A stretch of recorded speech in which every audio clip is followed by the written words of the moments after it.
ရာရာသီကူးပြောင်းကာလတွေမှာဆိုလို့ရှိရင်အလက်ဂျီကပိုဖြစ်တတ်တယ်လို့သိထားရပါတယ်ဆရာကြိုတင်ကာကွယ်မှုအနေနဲ့ဘယ်လိုများဆက်လုပ်ပါလဲ။အဲ့သူကဘာလဲဆိုရင်ရာသီတွေကဘယ်လိုပြောင်းမှလဲဥပမာဆိုလို့ရှိရင်အခုရာသီဆိုမိုးရာသီပေါ့ဗျာမိုးရာသီဖြစ်လာပြီအဲ့ရာသီအခုပြောင်းဆိုလို့ရှိရင်အဓိကအရေးကြီးဆုံး temperature changes ပဲကျွန်တော်ဆက်ပြောခဲ့ပြီ temperature changes ကຫນွေတော့ကလည်းတော်တော်များများဖြစ်ကြတယ်ຫນွေမို့လို့လည်းနှာမစိမ့်မတင်နဲ့ຫນွေဆိုလို့ရှိရင်လည်းသူကပါဆိုရှင်ကျွန်တော်အပြင်မှာတိတ်ပူတယ်အထက်ထဲကိုရောက်လိုက်ပြီးကားထဲပဲဖြစ်ဖြစ်အခန်းထဲပဲဖြစ်ဖြစ်ဒီဥစ္စာတွေကိုဟိုတင်ပေါ့ airport နဲ့နေလိုက်ပြီဆိုအရန်ကိုပဲဒီနာရီချီလာတာတို့ဘာလို့ရှိလာတာပေါ့နော်ဒါဒီနဲ့ temperature changes တွေဖြစ်လာတာပေါ့နောက်တစ်ခါ climate change တဲ့မှာဆိုတော့ပြောသလို air pollution တဲ့သူကဖြစ်စေတယ်နော် air pollution တွေဖြစ်လာစေဥပမာပြဆိုရင်ကျွန်တော်မိုးအုံလာပြီးဆိုတိုင်းစားတွေများလာပြီးအဲ့ humidity ကလည်းအရန်ဒုက္ခပြီ humidity တွေ humid ဖြစ်တယ်ဆိုလို့ရှိရင်သူကဝင်လာတဲ့ air ဥစ္စာဖြစ်တာနော်အဲ့ humidity ဆိုတိုင်းစားများလည်းမကောင်းဘူးဆိုတိုင်းစားအနေနဲ့ dry air သဘောမျိုးဝင်သွားတယ် dry air သဘောမျိုးဝင်သွားတယ် irritation ဖြစ်ပြီးတော့ဖြစ်ပေါ်လာစေတယ်အဲ့ဒါမျိုးတွေဆိုလို့ရှိရင်သိထားပါတော့နော်ဥပမာပြကျွန်တော်တို့ကဟိုနေကျွန်တော်တို့ရှိတဲ့လူနာတွေကိုကြည့်မယ်ဆိုလို့ရှိရင်သူတို့ကစောစောပြောတယ်မိုးရာသီမှာကြီးပဲဖြစ်ကြတာမို့တခါကျဆောင်းရာသီမှာလည်းဖြစ်တယ်တချို့တွေလည်းနွေရာသီမှာဖြစ်တယ်အဲကြောင့်ဖြစ်လာတော့မယ်ကိုဒီရာသီမှာဖြစ်ပြီး first time တော့ဘယ်သူမှတတိမထားမိဘူးဟုတ်တယ်ပါဆရာဒါမဲ့လည်းဟိုဖြစ်လာပြီဆိုလို့ရှိရင်တော့ဒီတစ်ခါဖြစ်ပြီဆိုနောက်တစ်ခါတော့တတိထားတော့တတိထားပြီးတော့ဘလို့ကောက်ွယ်မလဲဥပမာပြအပူရေး changes တွေတိတ်များတဲ့ခါကြလို့ရှိရင်မဖြစ်အောင်နည်းနည်းလို့ပေါ့ဆိုလိုဒီမှာကျွန်တော်တို့အပြင်ဘက်မှာအရန်ပူနေတဲ့ကား air con တွေအရန်မနှိမ့်နေပေါ့ဟုတ်ကဲ့အဲ့ဒါဖြစ်ဥပမာပြ air pollution တွေရှိတယ်ဒါမျိုးတွေဖြစ်တယ်ဆိုလို့ရှိရင်ကျွန်တော် mask တွေတက်ပေါ့အဲ့လိုမျိုးလေးတင်တာကောက်ွယ်ရမှာပါဟုတ်ကဲ့ပါဆရာရင်ကျက်နဲ့ allergy ကလည်းတွဲပြီးတော့ဖြစ်တတ်တယ်လို့သိရပါတယ်အဲ့ဒီရင်ကျက်တဲ့ allergy တွဲပြီးတော့ဖြစ်နိုင်ခြေလေးလည်းဘယ်လောက်များရှိပါလဲရှိတယ်ဗျရှိတယ်ဆိုတော့တော်တော်များများ percentage မှာရှိတယ် allergy ဘက်ကနေပြန်တွက်မှဆိုရင်အလာကျစ်ဖြစ်ပြီးတော့အမပြအထူးပြပေါ့နော်ဆိုတော့ပြောတယ်နှာခေါင်းအလာကြီးနဲ့ asthma ကအများကြီးတွေ့ဟုတ်ကဲ့ပါသူကအလာကျစ် asthma လို့ခေါ်တယ်ဟုတ်ကဲ့သူက percentage ဆိုရင်3ဘုတ်1ဘုတ်ကနေပြီးတော့တဝက်နီးပါးလောက်တော့ရှိဟုတ်ကဲ့နော်တဝက်နီးပါးလောက်ရှိအဲ့တော့အဲ့ဒီဥစ္စာမှာအတွဲတွေကတော်တော်များတယ်ဖြစ်စေရတော့ကျွန်တော်စောစောပြောနေပဲလေ as a united airway တပေါ်မျိုးပေါ့ united airway ဆိုနှာခေါင်းအပေါ်မှာအပေါ် airway အောက် airway နဲ့ဆက်ဆက်နေတော့အလားကျဝင်လာပြီးဆိုလို့ရှိရင်အပေါ်မှာဒီ airway လေးတွေနံရံလေးတွေကိုပျက်စီးသွားအောင်လုပ်အောက်ကိုလည်းလုပ်တယ်လုပ်တော့ဘာတွေဖြစ်မလဲဆိုရင်ကျွန်တော်စောစောပြောသလိုပဲလေးပြနံရံလေးတွေပျက်စီးမယ်အောက်ကနေပြီးတော့ဒီမျက်နှာပြင်လေးတွေပေါ်လာမယ်အဲ့မျက်နှာပြင်လေးတွေမှာပါလေးတွေရှိလဲဆိုရင်သူကထွက်နေတဲ့ mediator တို့နောက် net ending တို့အဲ့ဒါမျိုးတွေရှိအဲ့ဒါတွေကနေပို့ပြီးတော့ဒီပို့လေးပြလေးတွေနံရံပို့ပြီးတော့ရောင်းမယ်ကျင်းမယ်ပြီး secretion တွေထွက်မယ်ပိတ်မယ်ဒါမျိုးတွေနဲ့ရှိတာဆိုတော့ဒီဥစ္စာတွေကအတော်ကိုဆက်ဆက်နေပါဟုတ်ကဲ့ပါဆရာတမသိမှုကြောင့်ဖြစ်လာတဲ့အသက်ရှူလမ်းကြောင်းဆိုင်ရာယောဂတွေကိုကုသမယ်အထူးရောက်ဆုံးနည်းလမ်းလေးတွေလည်းဆရာကြီးပြောပြပေးပါဦးဟုတ်ပြီကုသတဲ့ဆိုလို့ရှိရင်ကောက်ွယ်တာလည်းပါတာပေါ့နော် management လို့ခေါ်တာပေါ့ကျွန်တော်တို့အလုံးစုံနိုင်ရလို့ရှိရင်ကောက်ွယ်ကုသမှုနည်းလမ်းများပေါ့ management လို့ခေါ်တာပါနံပါတ်1ကတော့ avoid ပေါ့ avoid ဆိုရှောင်ပေါ့နော်ဒါတွေကိုဖြစ်စေမဲ့ဥစ္စာတွေတော့ရှောင်တာတော့အရင်အရေးကြီးဆုံးပဲလေဟုတ်ကဲ့ဒါတွေဘယ်လိုရှောင်လဲဆိုတဲ့ဥစ္စာတော့တူချင်း individualized fit တွေကြောင့်လည်းဖြစ်တခါကြကြုံလို့ပြောလိုက်လို့ရှိရင်ကျွန်တော်တို့စောစောပြောတဲ့ဟိုနေလေသူမေးတဲ့မိကွန်းထဲမှာ allergic respiratory disease လို့ပြောပြမယ်ကျွန်တော်တို့ကဒီ allergen တွေရှူမိအောင်တစ်ခါတော့တချို့ဟာဟိုတဲ့စားတဲ့တဲမှာလည်းပါတယ်ဗျအဲစားမဲ့တဲမှာလည်းပါတော့တချို့ဘာစားလို့ရှိရင်ပိုကြက်လဲဘာဟိုနင်းဖြစ်တယ်ဒါလေးတွေကိုရှောင်ရတယ်အဲ့တော့ကျွန်တော်တို့လာမေးတယ်ဆရာပါလေးရှောင်အောင်လဲကျွန်တော်တို့ပြောလိုက်တယ်တယောက်ချင်းတီးတန့်ပဲစဉ်းစားကြပါမယ်ဘာလို့လဲဆိုရင်တော်တော်များများတယောက်တဲ့တာနဲ့တယောက်မတဲ့တာမစိုးဘူးတူတဲ့အတွက်ကြောင့်အဲ့ဒါတွေကိုအကုန်ရှောင်လို့ရှိရင်တော်ကြကြရင်စားကြရမရှိဖြစ်တော့ဟုတ်ကဲ့ပါဆရာအဲ့ဒါနံပါတ်1ရှောင်ပြီးကမ္ဘာနဲ့ကုသမှုလုပ်ပြီးကုသမှုမှန်မှန်ကန်ကန်လုပ်ပါအဲ့တော့ကျွန်တော်ဒီ respiratory tract ကပဲပြောမယ်ဆိုရင်နှာခေါင်းလာကြီးရှိတယ် asthma ရှိတယ်ဆရာဝန်ညွှန်ကြားထားတဲ့ဆေးတွေကိုမှန်မှန်လေးသုံးဆွဲပါဟုတ်ကဲ့ပါကျွန်တော်ဆွဲပြီးတော့သုံးရမယ်ဆေးတွေဆိုလို့ရှိရင်လည်းကျွန်တော်တို့ဆိုဥပမာပြကျွန်တော်တို့ဘက်ကဆို asthma ဆိုရင်ရှုပ်သေးတွေပေါ့ဗျာ steroid ရှုပ်သေးတွေရှိပါတယ်အဲ့ steroid ရှုပ်သေးတွေမှန်မှန်ကန်ကန်သုံးဆွဲဖို့လိုပါတယ်နောက်ပြီးလို့ရှိရင်ဒါတွေကိုကျွန်တော်တို့ဒီ suppress လုပ်တဲ့ဒီဟိုတင်ပေါ့ antihistamine တွေရှိအဲ့ဒါတော့လို့သူတို့သုံးဆွဲမယ်ဗျာနောက်တစ်မျိုးစားနောက်တစ်ခုရှိတယ် leukotriene antagonist လို့ခေါ်တယ်အဲ့ leukotriene antagonist ဆေးတွေကိုလည်းကျွန်တော်တို့ကဆရာဝန်ညွှန်ကြားသူတို့တွားတယ်ကျွန်တော်တို့ asthma တွေပါဆိုလို့ရှိရင်တော့နှာခေါင်းလာကြီးနဲ့တွေ့ရင်စောစောပြောတဲ့ leukotriene တွေကိုကျွန်တော်တို့တော်တော်များများသုံးတယ်ဟုတ်ကဲ့နော်ဆရာအဲ့ဒါတော့သုံးဆွဲတာပြီးရင်တစ်ဆင့်မြင်လာပြီဗျာဒါတွေရှောင်းလဲရှောင်းတယ် ပုံမှန်သုံးဆွဲနေရတဲ့အတိုင်းလည်းလုပ်တယ်လုပ်ရတာနဲ့မှမရဘူးဆိုရင်ကျွန်တော်တို့စီမှာတော့နည်းနည်းလေးဟိုတင်ပေါ့ available မရနိုင်သေးသူများတွေစီမှာတော့သူများနိုင်ငံတွေစီမှာပါဆို immunotherapy ဆိုတာပေါ်ပေါက်တယ် immunotherapy ဆိုတာဘာလုပ်တာလဲဆိုကျွန်တော်စောတော့ပြောလို့ဒီပိုလန်တို့ဒီဟိုတင်ပေါ့ animal ဒီ pet တွေတန်တာလို့ခေါ်တဲ့အမွေးမြင်တို့အဲ့ဒါတွေကထွက်လာတာတွေကိုသူကဘာလုပ်ရလဲဆိုရင်သူတို့လုပ်တာပြီး test လုပ်တာလားသူတို့ modify ပြန်လုပ်တယ် pharmacologically modify ပြန်လုပ်ပြီးတော့ဆေးအဖြစ်သူတို့လုပ်ထားတယ်လုပ်ထားပြီးတော့ခန္ဓာကိုယ်ပေးမယ်ဆိုလို့ရှိရင်သူက2မျိုးတက်ပေးလို့ရတယ်တစ်ကပါလဲဆိုလို့ရှိရင်အရေးပြားအုပ်ဖို့ထိုးသွင်းတယ် subcutaneous ဟုတ်ကဲ့ နောက်တော့မဟုတ်လို့ရှိရင်တချို့ဆေးတွေ cell line ကွယ်ဟုတ်ကဲ့ပေးတယ်ဒါပေမဲ့သူ့ရဲ့ side effect တော့ရှိတာပေါ့ဗျာကျွန်တော်စီတော့မရောက်သေးဘူးပေါ့နော်ဟုတ်ကဲ့အဲ့ဒါလည်းတွေ့လာတဲ့နီလန်တစ်ခုပေါ့နောက်တစ်ခုကစောစောပြောတဲ့ဒီအလားကျဖြစ်စေတဲ့ဥစ္စာကိုပြန်ပြီးတော့ပြောလို့ရှိရင်ကျွန်တော်စောစောပြောလို့ပဲအလားကျဝင်တဲ့ antibody တွေပေါ်တယ်ပြီးလို့ရှိရင်ဟိုထပ်တွေ့တယ်တက်ပြုတ်မှုတွေထပ်ဖြစ်တယ် mediator တွေထွက်တယ်ထွက်သလိုကျန်တဲ့ကျွန်တော် immunoglobulin တွေလည်းထွက်တယ်ဟုတ်ကဲ့ပါအဲ့ဒီမှာနာမည်ကြီးကတော့ပါလို့ဆို immunoglobulin E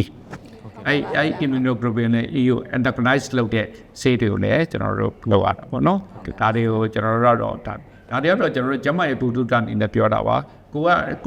ဟိုနေလူနာတွေကိုတိုင်းကလုပ်ရမယ်တာဝန်တော့တစ်ရှောက်ရမယ်အလားတူတယ်အမှနှစ်လူနာဟိုဆရာဝန်ကနေပေးထားတဲ့ဆေးတွေကိုမှန်မှန်သုံးဆွဲရမယ်တကယ်လို့ဖြစ်ပေါ်လာလို့ဆိုရင်ဖြစ်ပေါ်လာတော့ဆရာဝန်နဲ့တိုင်နဲ့ဆွေးနွေးရမယ်ဟုတ်ကဲ့ပါဆရာဟုတ်အသက်ရှူလမ်းကြောင်း allergy ယောဂဆရာကြီးဟိုမဖြစ်အောင်မိမိပတ်ဝန်းကျင်နေထိုင်ရအရက်နဲ့ပတ်ဝန်းကျင်မှာဘယ်လိုဖြစ်မှုနေထိုင်သင့်ပါလဲဆရာကြီးအဲ့ဒါလည်းအရေးကြီးတယ်ဆိုတော့ကျွန်တော်ပြော avoid တဲ့ဆိုတာတော့ကျွန်တော်ရေဘူးအဖြစ်ပြောလိုက်တာဘယ်လို avoid လုပ်မှာလဲဘယ်လို avoid လုပ်မှာလဲဆိုတာကကိုကဘယ်မှာနေမှာလဲအိမ်တွင်းမှာလည်းနေမယ်ပြပမှာလည်းနေမယ်ဟုတ်တယ်မလားအိမ်တွင်းမှာနေမယ်ဆိုလို့ရှိရင်လာကြည့်တဲ့ပေးရလာတယ်လေ source ကိုနည်းနည်းတော့ကြည့်ရဆိုတော့တချို့ကဘာလဲဆိုရင်ကျွန်တော်အဲ့ရခင်းနေရှိတယ်ဗျာအဲ့ရခင်းနေကိုမှတ်မှတ်လဲဟုတ်ပြီနော်ဥပဒေနဲ့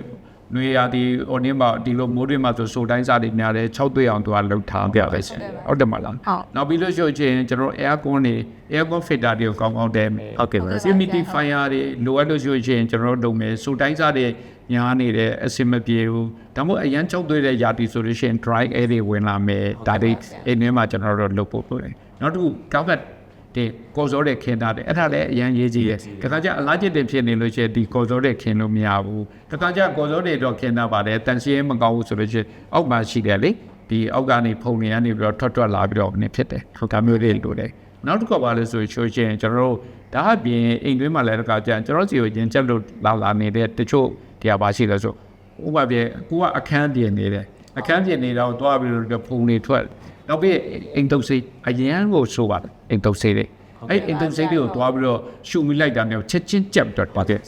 တချို့ကပါလဲဆိုရင်ကျွန်တော်ပိုးပွားတွေကိုလုပ်တဲ့ spray တွေဟုတ်ကဲ့အဲ့ spray တွေဖုံနဲ့ပြန်လိုက်တာနဲ့ဆိုပါကျွန်တော်ကအဲ့ဒါမတည့်ဘူးဆရာကြီးအေးအဲ့ဒါမျိုးတွေချင်းစေးလုံးဝအစင်မရအောင်အဲ့ချင်းစေးဖက်တင်လည်းပါပေါ့နော်ဟုတ်ကဲ့ဒါတော့အိမ်တွင်းပေါ့နော်ကဲပြင်ပဗျာပြင်ပကိုပြန်ပြီးတော့ကြည့်မယ်ဆိုရင်ပြင်ပမှာကျွန်တော်တို့စိုးသွားပါပြီ air pollution နေရှင်တော့ mask တက်သွားပေါ့ဗျာနောက်ပြီးတော့ရှင်ဒီအပူဝေးတွေကိုတတိထားပေါ့အေးမပတ်စင်နေပေါ့ overboard တွေတိတ်ပြီးတော့မိုးရွာတယ်အေးပတ်သွားလို့ရှင်တော့ကျွန်တော်စိုးသွားဟိုသူမေးခဲ့တယ်လို့ပဲနာစီချောင်းစိုးဝင်ပြီးလို့ရှိရင်ဒီအလားကျက်တွေကပို့ပြီးတော့ရှိုးသွားနေတာပေါ့နော်ဒါမျိုးတွေရှိတာပေါ့နောက်ပြီးလို့ရှိရင်လိုအပ်လို့ရှိရင်တော့တကူရတန်ရှင်းမှုပါပဲအဓိကတော့တန်ရှင်းခြင်းနေပေါ့ဒါတွေကတော့ပိုရေးကြည့်တာပေါ့နော်ဟုတ်ကဲ့ပါဆရာကြီးတမန်တက်ခြင်းယောဂတွေကိုလုံးဝပျောက်ကင်းအောင်ကုသလို့ရပါလားဆရာကြီးလူတိုင်းတော့ယောဂပြင်အမြင့်ပြောင်းကုကျင်တာပဲဒါတော့လူတိုင်းရဲ့ဆန္ဒပဲဆရာဝန်ကိုတိုင်းလည်းယောဂပြင်ကုသကျင်တာပဲဒါပေမဲ့အမှန်တည်းပြောလို့ရှိရင်တော့အလာကြီးကတော့ဟိုပျောက်ကင်းအောင်ကုသလို့မရပါဘူးဟုတ်ကဲ့ဆရာဒါပေမဲ့လည်းစောစောကျွန်တော်တို့ပြောတဲ့နီလန်းတွေကိုသုံးဆွဲပြီးတော့ကာကွယ်မှုကုသမှုဆရာဝန်ကညွှန်ကြားထားတဲ့ဆေးတွေကိုလုပ်လို့ရှိရင်ကျွန်တော်တို့ညှိနေတာပေါ့ဗျာအဲ့တော့ကျွန်တော်တို့ခေါ်တာ remission လို့ခေါ်တယ်ဗျာဒီ remission ကြာလေးဖြစ်တခါကြာဒါတွေကိုလုပ်လို့ရှိရင်ပျောက်တော့မိသားတောင်ဖြစ်တာပေါ့နော်ပျောက်တော့မိပါတခါကြာလို့ရှိရင်တချို့ကကြတော့ငငယ်တော့ဖြစ်တယ်ဗျာ asthma ကိုပဲဥမပါထားပြီးပြောမယ်ဆိုရင်ငငယ်တော့ asthma တွေအကြီးကျယ်တွေဖြစ်အရွယ်ပြောင်းသွားတယ်12နှစ်တော့ပါပြီးကြော်သွားလို့ရှိရင်မပေါ်တော့ကောင်းတယ်နော်တခါကြာပဲချိန်မှပြန်ပေါ်လာဆို40 50ကျမှပြန်ပေါ်လာတတ်တာပေါ့နော်ဟုတ်ကဲ့အဲ့တော့ကြောင့်တခါကြာလို့ရှိရင် asthma ဟိုဒီပေါ့ allergy ရှိတဲ့လူကတော့ပျောက်ဖို့ဆိုတာကိုတော့တိတ်ပြီးတော့ဟိုခေါင်းထဲမှာတိတ်မထည့်နဲ့ပေါ့ဗျာ ရှိတဲ့ဥစ္စာလေးတွေမှန်မှန်လေးလုပ်မယ်ကုသမယ်ပြီး remission ရသွားလို့ရှိရင်ကိုယ့်ရဲ့ quality of life လေးပေါ့ တင်ရတာပေါ့ဟုတ်ကဲ့ဟုတ်ကဲ့ပါဆရာကြီးဟို allergy ဖြစ်လေဖြစ်တာရှိတဲ့လူတွေကပေါ့ဆရာကြီးမိမိကိုယ်ကိုဘယ်လိုအခြေအနေမျိုးမှစိုးရိမ်ရတဲ့အခြေအနေလို့သတ်မှတ်ပြီးတော့ဆေးရုံဆေးကန်းတွေကိုအငြင်းဆုံးပြသတင်ပါလေဆရာကြီးအဲ့ဒါအရင်ရေးကြည့်တယ်အရင်ရေးကြည့်တယ်ဆိုတော့ဘာဆိုလို့ရှိရင်အခုလည်းဒီပေါ့နော်ဒီနှစ်ပေါ့ဟိုဝါလာကြီးတေလို့ဒါပြောတာအမှတော့သူ့မှာ3ခုလောက်ကိုရှိတယ်ဟုတ်ကဲ့နော်ဝါလာကြီးတေဆိုတာလည်းရှိတယ်ဝါလာကြီးကို awareness week ဆိုတာလည်းရှိတယ်ဟုတ်တယ်ပါလားဝါလာကြီးကိုနောက်ပြီးတော့ဆိုရှေ့ဟိုဒီပေါ့လှုပ်ဆော်တဲ့ဥစ္စာတွေလည်း activities တွေလည်းများတယ်ဒါကြောင့်ဒီနှစ်ကဆောင်းဘောကပါလဲ allergy care is essential care ဟုတ်ကဲ့ပါအရင်ရေးကြည့်တယ် essential care အဓိကကြတာနော်